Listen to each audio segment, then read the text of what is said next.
ওম শান্তি 25 মাৰ্চ 2025 সাকাৰ মহাবাক্য।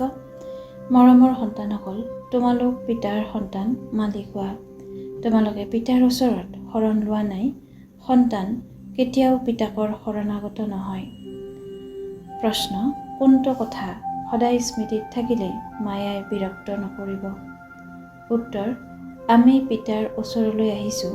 তেওঁ আমাৰ বাবাও হয়, শিক্ষকো হয়, সৎগুৰুও হয়, কিন্তু নিৰাকাৰ। আমাক নিৰাকাৰী আত্মাসকলক পঢ়াওঁতাজন নিৰাকাৰ বাবা।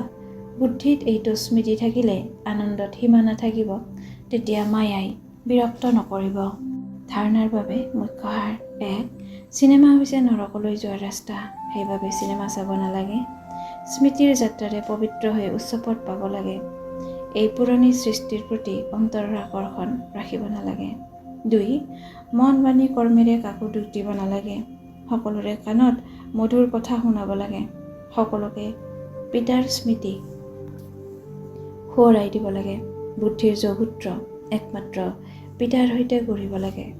বৰদান: স্মৃতিৰ বুটাম সক্ৰিয় কৰি ছেকেণ্ডত অশৰীৰী স্মৃতিৰ অনুভৱ কৰোঁতা প্ৰীতি বুদ্ধিৰ হোৱা।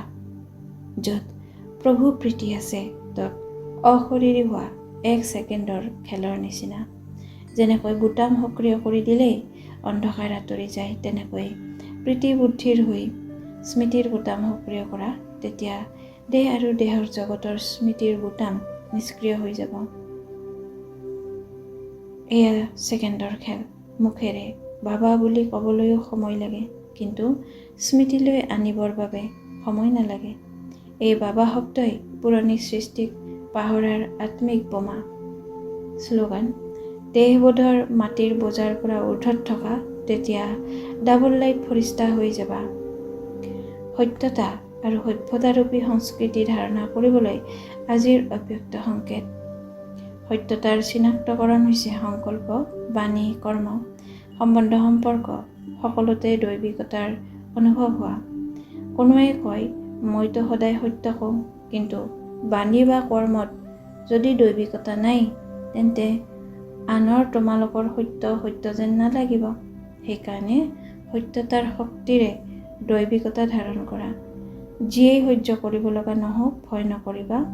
সত্য সময়ত স্বয়ং সিদ্ধ হ'ব। ওম শান্তি।